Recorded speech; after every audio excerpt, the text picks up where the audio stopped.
Welcome to the Profitable NDIS Provider Podcast, where we're joined by your hosts, Tania Gomez and Paul Bryan. In each episode, we'll be sharing valuable insights and tips to help you turn your NDIS business into a profitable venture. So whether you're just starting out or looking to take your business to the next level, you've come to the right place. Let's stop surviving and start thriving.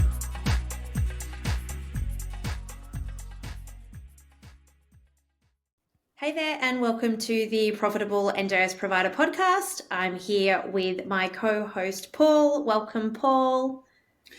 G'day, Tania. How you going? Really good to be here. Yes, I'm super excited about today because we have one of my favorite people, my new BFF, Ben Sorensen, with us today. Hey, Ben, Yay. welcome. G'day. Pleasure to be here. Awesome. I'll be so on my good best to have behaviour, I you here promise. It's Nice to meet you too, Paul. Look, I really love the work that you guys do in the NDIS space, and particularly this podcast, because it's a wonderful, immersive way to actually have those conversations you may not actually get time or energy to have one-on-one, but you can still sort of, drop in and learn some cool stuff. So it's an absolute joy to be here. brilliant. I love it.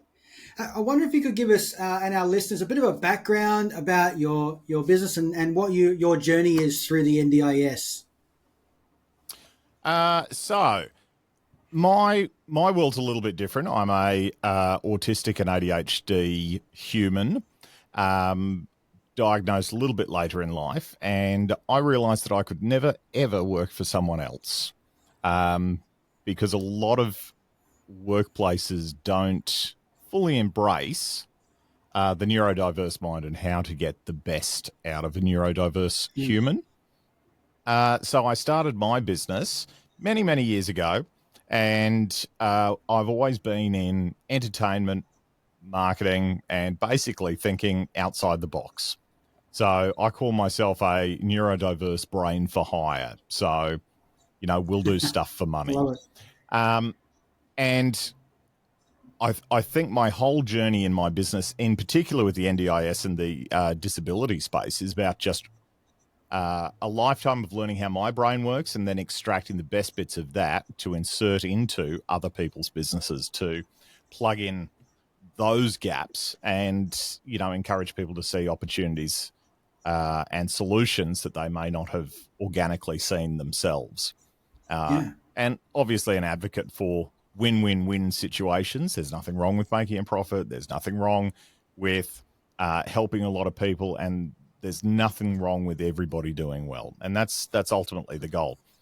These days, I also spend a lot of my time doing voiceovers, hence the mic, and hosting a lot of live events and live shows, and, being a solid, D or E grade personality. Now, I have to ask, I saw on your socials, because I stalk you on all of your socials, I saw you and a photo of Tay-Tay, of Taylor Swift, on your socials. Now, you have to tell me how you met Taylor Swift. All right. So I don't remember a lot of things in great detail, but there was that one phone call I had was something that I absolutely remember. So it was a rough day. Traffic was terrible in Melbourne. So I was a little bit late for my my morning tea with John Bon Jovi at Crown. And I've just walked out of that, and I've just sat in the car, and I've gone, "You idiot, you were late for morning tea." Like, the scones are amazing with Bon Jovi, and now and then interrupted that thought. The phone was ringing, and it was the now late Michael Gudinski going, do you want to go see Taylor's in town? Do you want to, hang out with her and her mum? And I went, who the fuck's this? It's Michael Gudinski. Okay, fair enough. Turns out, cool human. Michael Gudinski, that is. And this was at the Red Tour. And Taylor that year was up for the CMA International Artist of the Year, and that was the same year that I was up for the CMA International Broadcaster of the Year. So, you know, we had a bit of a chat. Her and her mum were just amazing, and the little bit of time that I spent with them absolutely blew me out of the park. One of the most intelligent humans, most driven humans, and talented, and also fiercely kind. And I think that fiercely kind part was the bit that has stuck with me. So yes, very, very pleased to have had that opportunity to go and, you know, eat Skittles with Taylor Swift. Amazing. So it sounds She doesn't return like... my calls now, by the way, but Oh, well, maybe you need to keep trying. I think she's changed the number, really. I don't think that wasn't directly anything to do with me. I think that's Yeah, just... you must just have lost contact. Oh, totally. It happens. You have a really unique story and a really unique job. You said that you just didn't want to work for somebody else, and you've kind of, you know, paved your own path.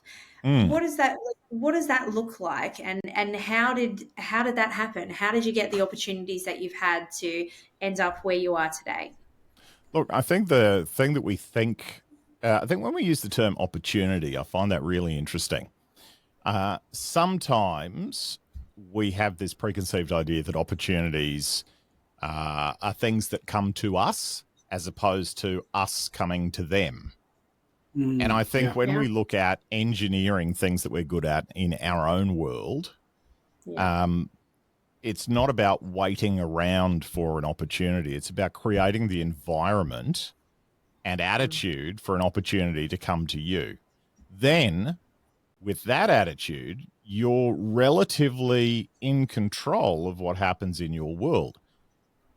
And also hyper aware about, what do I want in my world? What opportunity do I want to come into my world? Rather than the more passive approach of waiting or twiddling your thumbs or whatever other people do. So you've worked very hard to be where you are. Well, look, I don't see it as working hard, because I'm neurodiverse and it's just what you do. You know, it's like when people go, "Are you happy?" Why are we also, you know, focused on, you know, being happy or being sad or being whatever? My brain kind of processes things in a sense that, okay, well, this is just what we do, and this is just how we do it.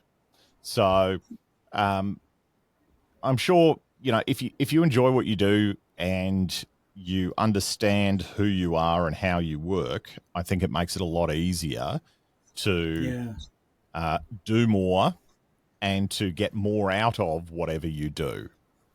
So, working for other people, I love the idea of not needing to micromanage anyone. And every job that I tried when I was younger involved copious amounts of ineffective and inaccurate micromanagement by people that wanted to get things done in the least effective way possible. So that's when I realized there's got to be a better way. So I tried to work out what I was okay at or what I was good at, and then walked out into the world and went, okay, this is what I'm doing now. Let's constantly upskill. Let's constantly learn. Let's constantly understand the world that we're working in and seek out those opportunities that are sustainable, that are relatively ethical, that are, you know, okay to make a living from. So that's how I've built my business. And over the years, it's evolved a bit. There's sometimes I'll be doing more digital strategy or marketing strategy. Sometimes it'll be top-end special projects for corporates. And, you know, other times I'll be touring around doing lots of events. So over the course of my, 20-something years in business, it's been, you know, there's been lots of different focuses that have sort of come as ebbs and flows, which is also great for my brain. And also, I have a really I've built a really unique skill set of, okay, I don't know how to do that, but I need it done, so I'm just going to learn how to do it. Yeah. So, Yeah, really cool. you know, yeah. So I don't have hobbies. I just learn new skills that I can monetize. Yeah. Yeah, I love that. I think that's amazing. I think in some ways I'm similar. I feel like, I never would have woken up one day and said I wanted to do NDIS quality and compliance, but somehow it's just where my skill set fits, and I find it incredibly easy to do something that other people find quite complex. So I just go, well, my brain likes this stuff and I'm good at it, and other Yeah. people find it really hard. So maybe that's just what I'm supposed to be doing. I don't know. Well, Native Americans have got this line, and I need to fact check it, but that life should be like pushing water down a hill.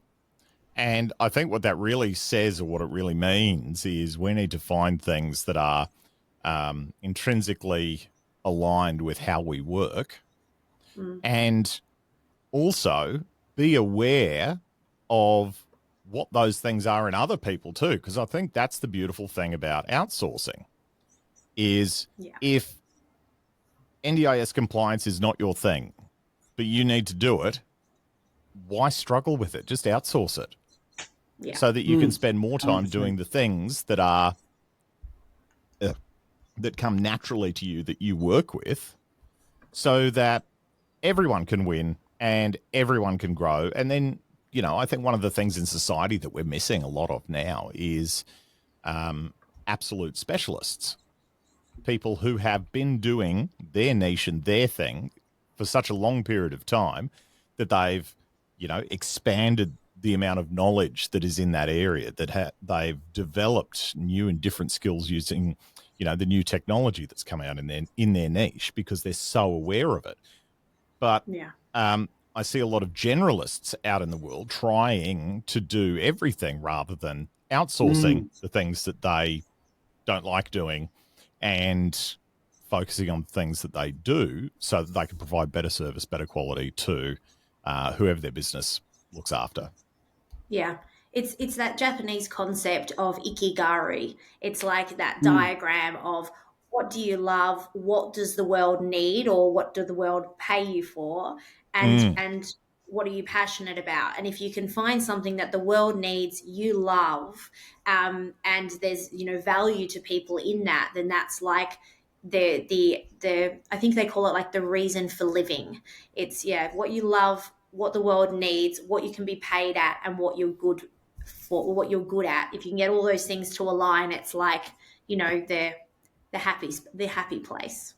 I also think the interesting thing is when we talk about a happy place or a place with more flow or less resistance even, we sometimes see our next step, or we assume that our next step is our final step, when sometimes our next step is simply a next step to whatever the next step is, to constantly evolve your world to make it what you want. And I think as, disabled or neurodiverse people are constantly aware of that, having to constantly change or to fit into a world that's not built for us, I think we can take a lot of similarities from that and that lived experience into, our businesses and our attitudes and our values, going, okay, well, what's a better way to do this? How can we move forward knowing that is simply the next leg in front, and we'll be swinging that other leg through as soon as possible to get to that next step again. Yeah. And you talk about being diagnosed later in life. What was that process like for you? Horrific. It was terrible. I think one of the issues that I had was the commercialization and monetization of the health industry, and also the services around being diagnosed. So that's one side of it. Really, really expensive. So I had some insane quotes for a diagnosis that I didn't need, with reports that I didn't use or didn't need, all at a prohibitively expensive price. And then there's the other side of it. With all of that, I still, as a neurodiverse person, in order to get an autism or ADHD diagnosis, I had to go through as if I was neurologically typical and have an entire neurologically typical skill set to fill out the paperwork to prove that I was not neurologically typical. And I'm like, this is insane. You want me to do the things that if I'm diagnosed as this, I can't do, but you can't diagnose me unless I do the things that you know that I can't do. So it involved a lot of support. Thankfully, I had some wonderful people in my world that are neurologically typical that were able to help. The medical profession were time poor and were not particularly interested in helping with those things. They just wanted them done. And I think that we have some serious issues in our healthcare system here. Even though it is much better than many, many other countries, I still think that we could be better again. And part of that is working through those processes so it's easier and more accurate to get those diagnoses earlier. I would have been diagnosed much, much earlier if it wasn't so difficult or expensive. Yeah. Right. And how has the diagnosis changed things for you? Well, I think that it, I think it helps to put at bay imposter syndrome sometimes. Because when you're self-diagnosed or you think something's not right, you go, no, it's all in my head. No, I can't be.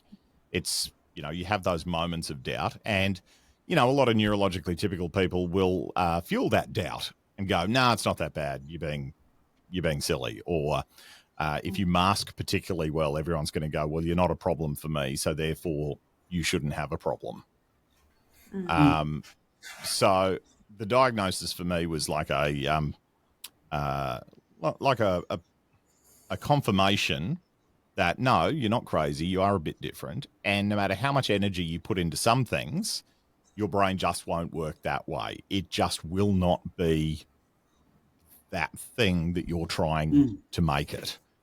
So in that sense, it saved me a lot of energy and a lot of time. And also for me, like my needs have changed over time. And my theory was, if I am in a relatively good spot at the moment, or when I was diagnosed, I will invest the time, the mammoth time and energy and team into getting that. Because if my needs change later on, I will not have the capacity to get that diagnosis later on when I actually need it to do something. So I'll get it earlier when I've got the resources and a bit more energy to do it, so that if I need it in the future, it's easier for me to communicate that with people. And I've already used it a few times, and it's been great just to have it there. Yeah, that's interesting for me.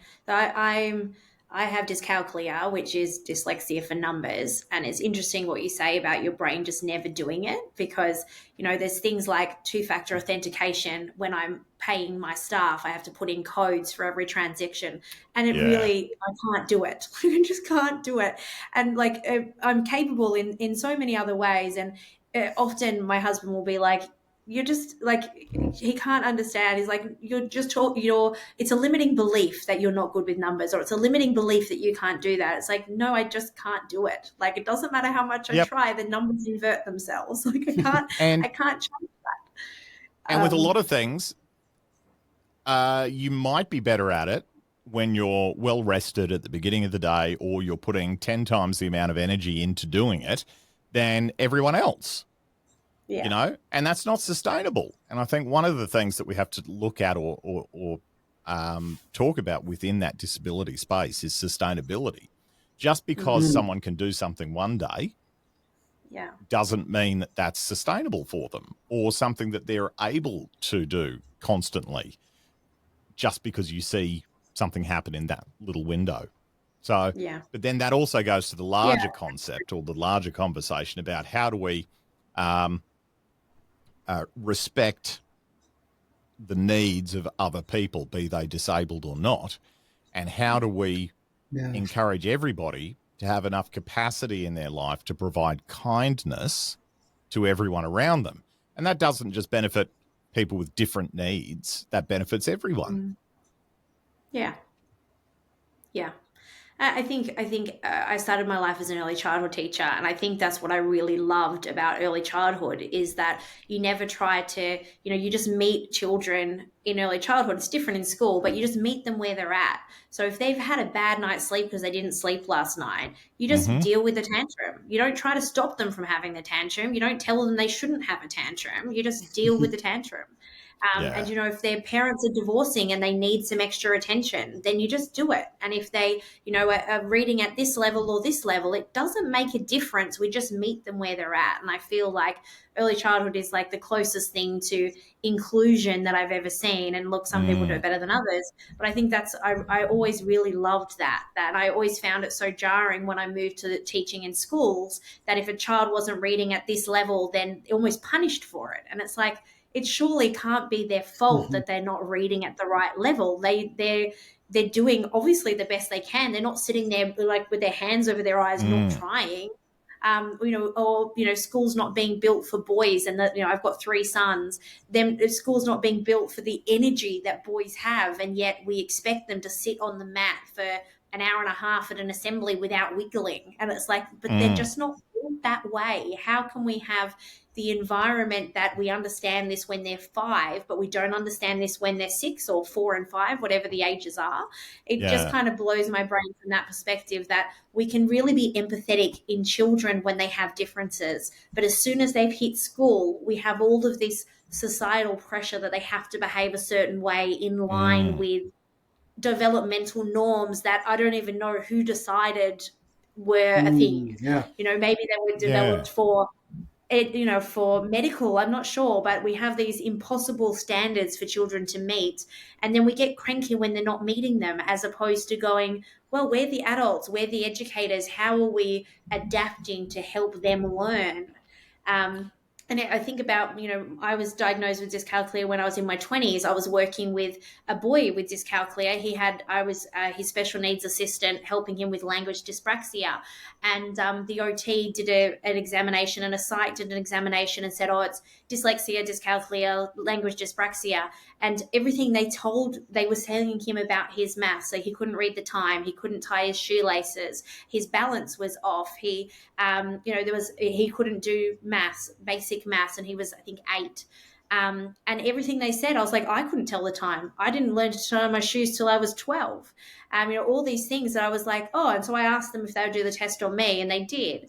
And they were like, yeah, you're like 99 out of 100 failed the test. And I was like, oh, my. In every other thing I'd ever done in my life, it was the other way. I was, in English, I'm amazing. I can do that.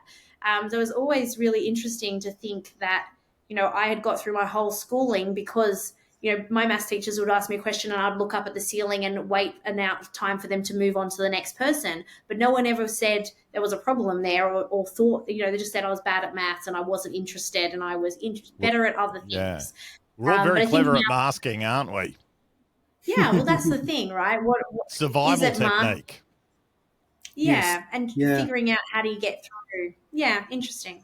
So when we talk about the meeting kids where they're at, or meeting people of all sorts where they're at, I wonder if that's a societal norm that's been pushed upon us, or particularly with schools, is that a way of or playing triage with resources so that we don't have to invest as heavily in education or anything else? We just have kids that drop out of the system and are disengaged. Therefore, it costs us less. We look at how underfunded teachers are and the whole school system in looking after one of our most valuable assets, which is the next generation. This is how we do culture management. This is how we, improve and inspire our communities to be better.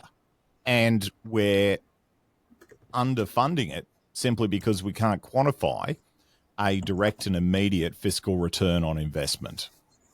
So how much of this is us not wanting to or having capacity to meet people where they're at?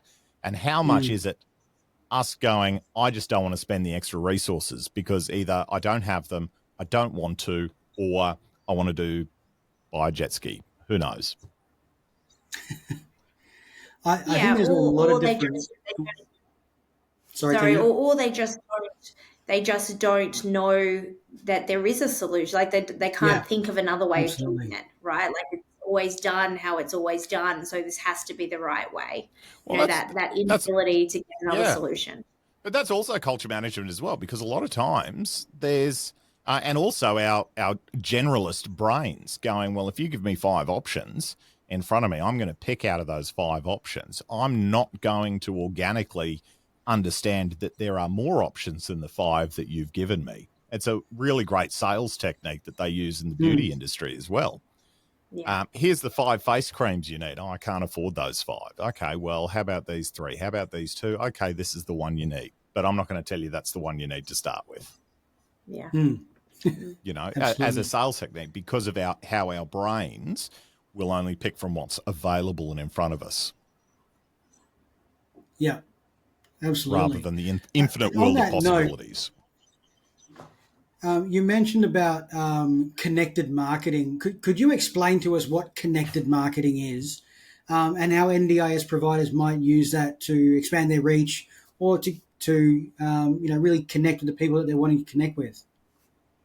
So this is really interesting. So we all bank with, obviously, a bank of some sort. And how many times do we have an intimate knowledge of our relationship with our bank, and then we see a TV ad for the very same bank that we're part of, with puppies and smiling faces and kindness and this, that, and the other, and we go, "Is that the same bank? Is that that's my bank? That's the one that? No, it can't be." So that's disconnected marketing. And we see a lot of that. We see companies that will go and do whatever they want, and then they'll just pay an agency to come in and create a thin veneer of an image that paints them in the light that they want. So I think that more intelligent people are able to easily see through that. So one of the most important things is having that connected marketing. And it's not just about chucking out an ad or doing a video now and then. It's about working out what your values are. And sometimes the values you have in your business aren't necessarily the ones that you think you have. And having that conversation with yourself surrounding marketing and image and how to portray yourself in the marketplace is a evolution for your business to go, okay, well, we need to align all of these things. So if we value it, we're going to do it or invest in it or make sure that we are in line with that, rather than going, there's a gap in the market for this, so let's just chuck out a couple of ads to this target market and let's do it. Yeah. And I think the NDIS space is really an interesting space that a lot of people have, a lot of non-endemic businesses have looked at and gone, oh, free government money, awesome. Let's just put an NDIS sticker on everything and all the money will come pouring in. When really that's not part of their value set. That's not part of their culture. That's not part of that business. So to work in a niche space, it's important to go, well, what's important to that target market, and do our values really align? And it's really, really easy to see, and we're using NDIS as an example for obvious reasons. It's really easy to see if NDIS is part of your core business if it is included in everything that you do. Those values of acceptance and equality and understanding, amongst other things. And it's easy to see if it's just a bolt-on cash grab. Now, both can be totally legal and totally okay, technically speaking, but I think that your target market or the people that you're trying to promote to very, very quickly will understand where that disconnect is. And it's about you finding that disconnect before your customers do, and either reshaping your business to match your values or growing where you're at and having that awareness of seeing your business for exactly what it is and where it is. And there's nothing wrong with that. It's just about being honest and going, this is where we're at. How do we want to change? Do we not want to change? How are we going to do that? So when we talk about connected marketing, marketing isn't just sort of a bolt-on afterthought. I think it's about something that is woven into the fabric of your business to have and ensure that customers get that end-to-end feeling about what you're doing. Yeah, I love that. I mean, I got to be on a group call with some of our clients last night where we were walking through this process of just some fundamentals of creating content, being that the stock standard really for a small provider is to throw their logo up and list all the things that you do, which obviously, gets the information across the line, but it doesn't convey the why you do what you do. It doesn't convey the values that the business has. And particularly in the market at the moment, a lot of people talk about, being client-centered or, we treat our clients like family, but the ability to show that and actually follow through, 100%. The ability to follow through on that is actually at the core of building trust. And so, I also get a challenge out. Yeah, definitely. Definitely. So what we were alluding to before is, okay, well, if telling and social media is a double-edged sword. It's really, really great for creating short-form content that tells a long-form narrative over time. Yeah, so beautiful. That's a skill within itself. And the struggle that I see out there is sometimes you might be really, really great at your business, but you do not or may not have the evolved skills to communicate via the medium of social media or through marketing or PR properly. And that's okay. And any agency or company that you bring in, it's also fair to assume that they too don't understand the intricacies of your business.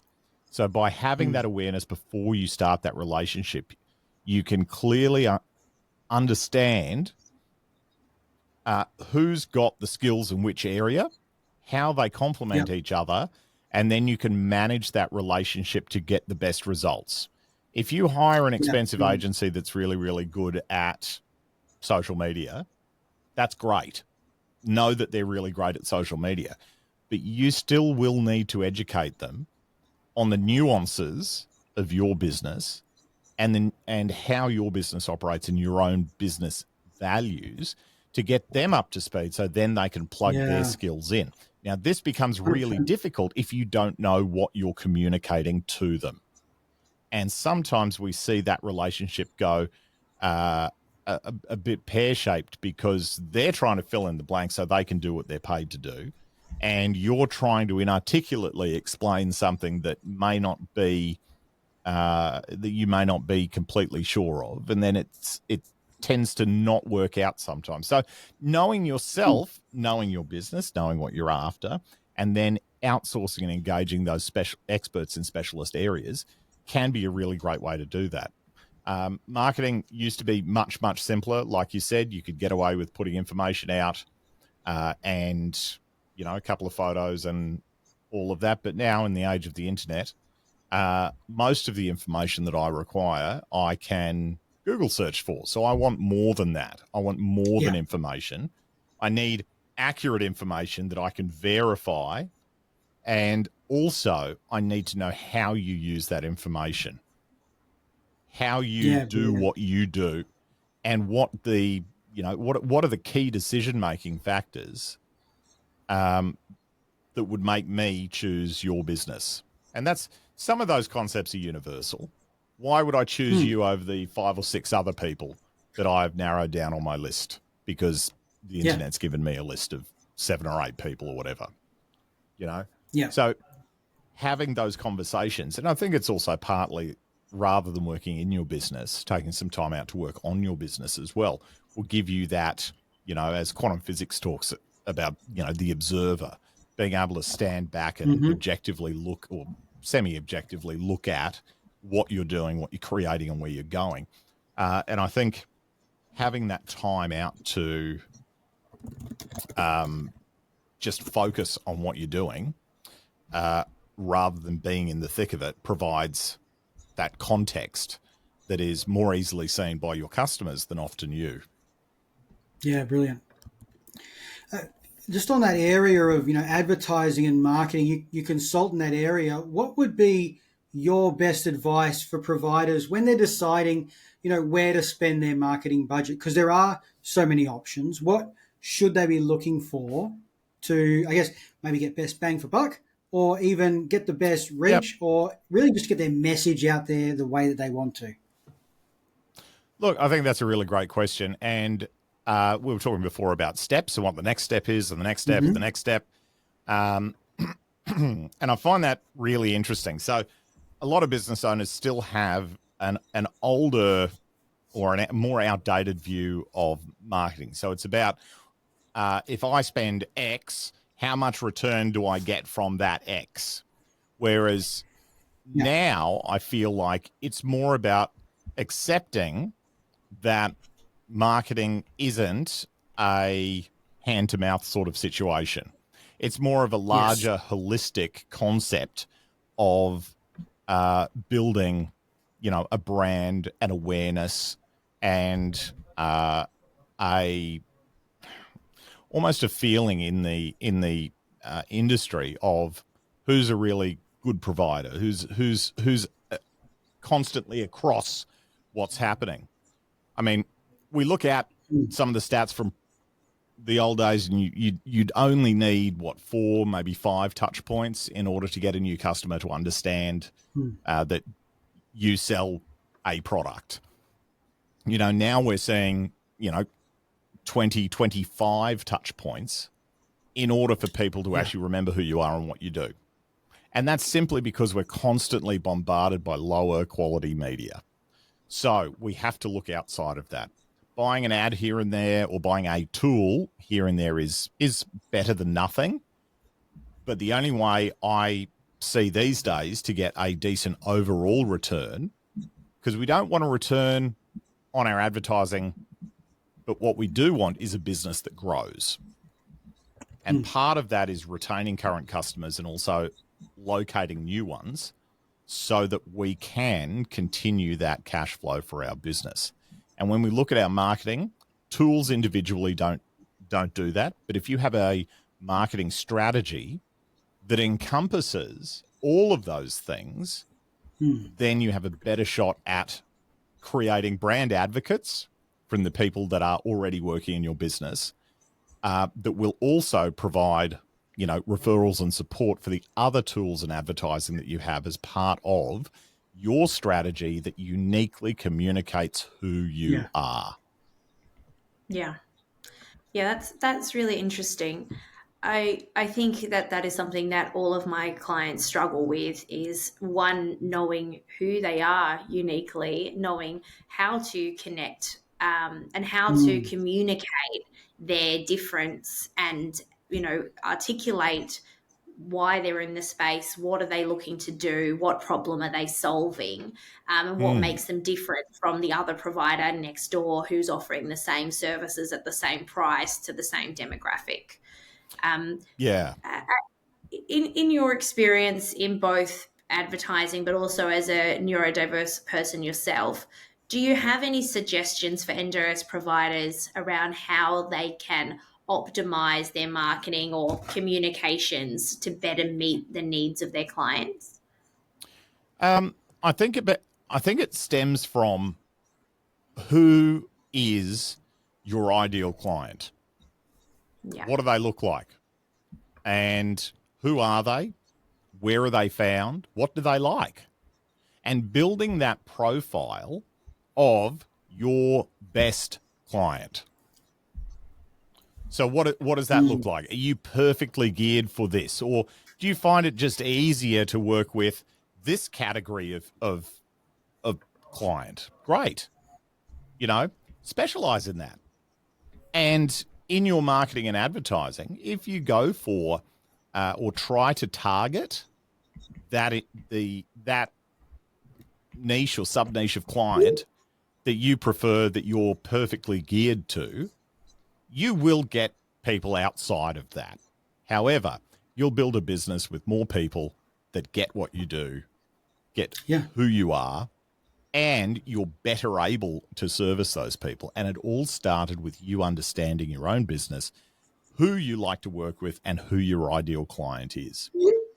So many times, particularly with smaller businesses, when you ask, who's my client, who's your ideal customer, they'll say, oh, everybody could use, the widgets I'm selling, or anyone who's on the NDIS can use me. Okay, well, that's might be true, and that might be great, but that's a real machine gun approach to hitting a target market. It's just like if I'm doing a Facebook ad, okay, let's say I've got $50 to spend. I'm just making this up. $50 to spend on a Facebook ad.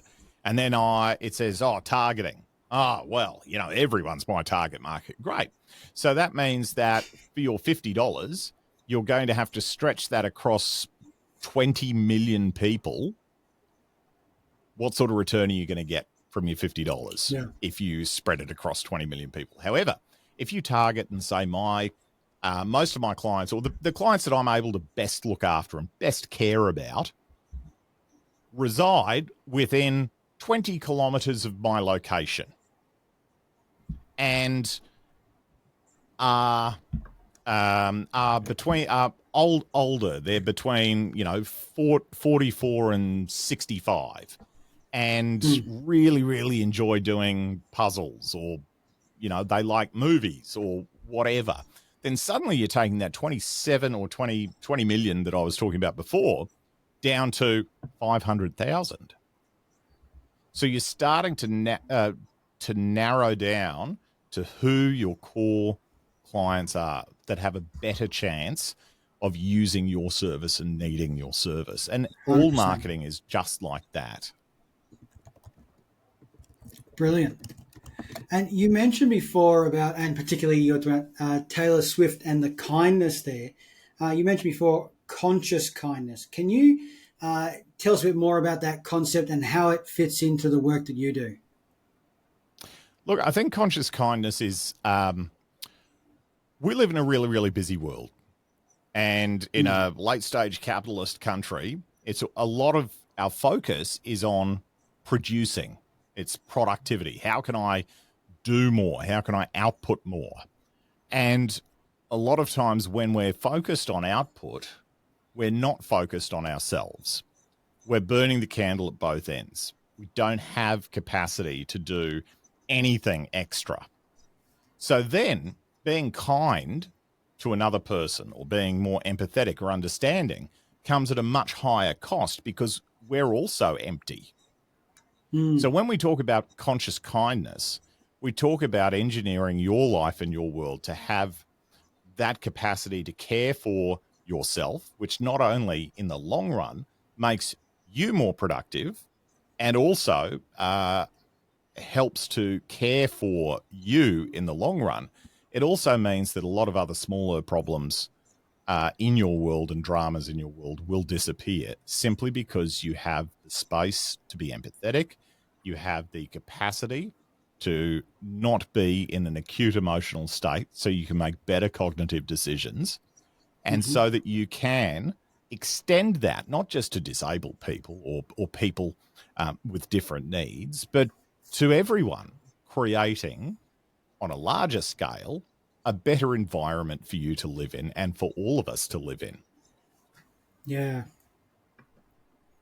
No, that's fantastic. I think the way that you articulate that is really key because, it's one thing to, have it as part of your business. Like we are not, everybody, I think, wants to be kind. Everybody wants to be conscious about how they're doing these sort of things, but actually building it into your everyday, building it into your process of your business, spreading it out through the culture of your team, really has to be a very conscious decision. Otherwise, it's just there and doesn't actually happen.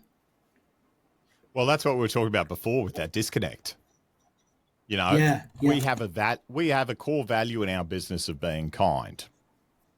Yet we don't have capacity to be kind because I am doing the work of 1.5 people and I had a sick day the other week, which means I've got to work later and I'm really tired and rushed and I'm hungry because I didn't get my lunch break and all of this other stuff that compounds.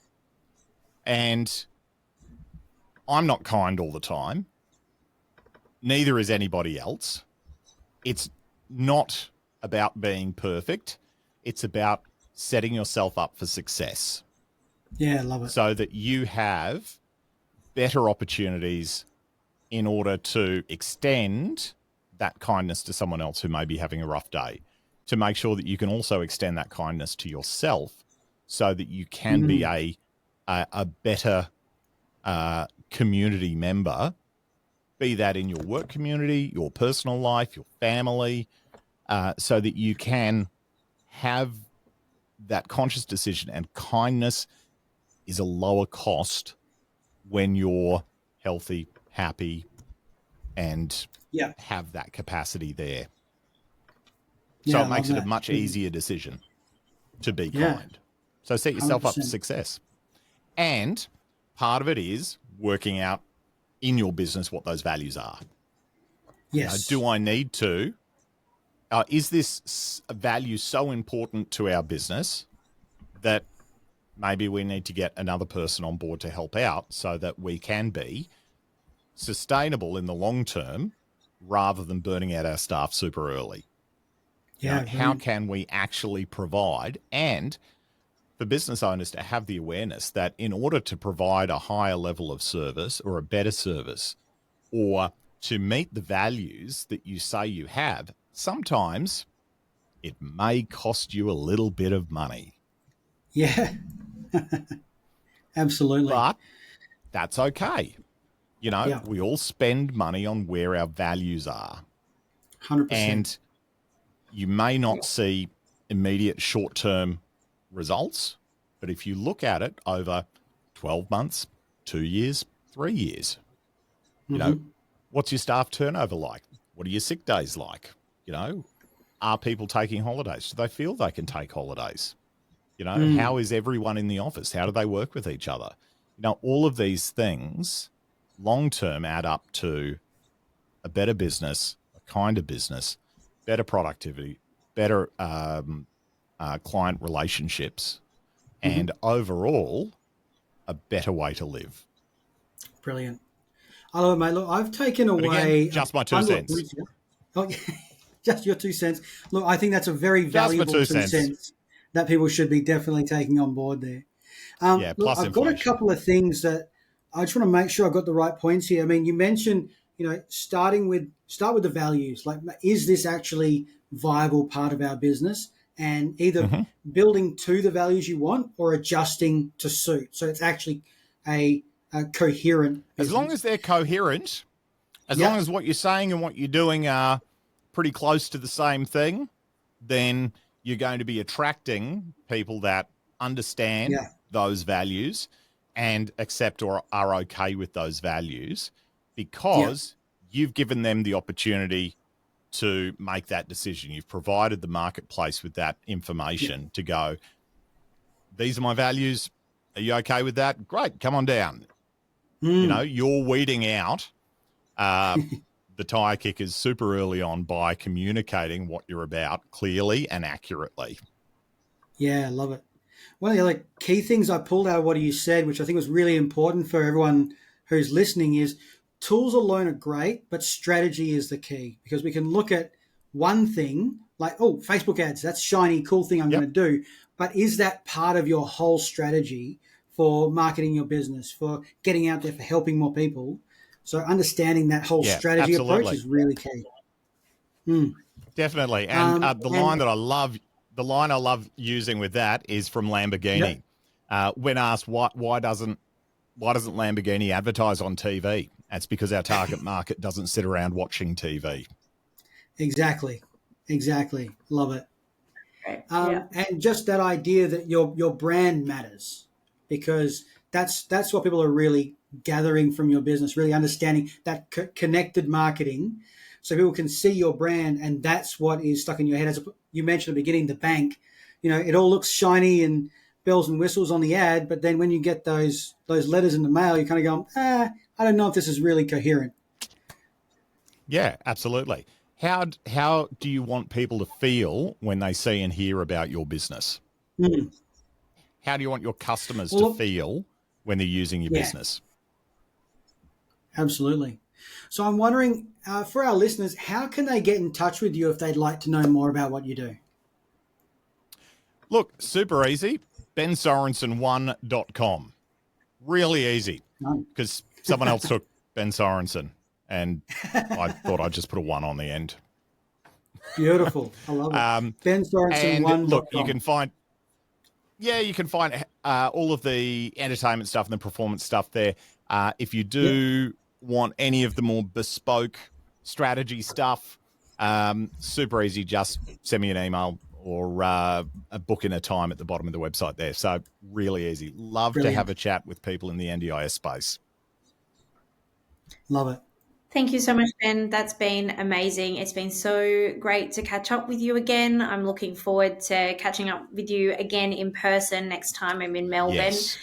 It's always so great to speak to you, and thank you so much for joining us today. And thanks, Paul, for joining us today as well, and asking all your wonderful questions as always. And for everybody else, we'll see you all next Tuesday at 10 a.m. with another amazing episode of the Profitable NDIS Provider podcast. We'll see you then. Thank you. See you later. Thanks for tuning in to another episode of the Profitable NDIS Provider podcast with Tania Gomez and Paul Bryan. We hope you found today's episode informative and valuable. If you enjoyed the show, please don't forget to subscribe, leave us a rating, and share it with others who could benefit from our insights. Until next time, keep thriving.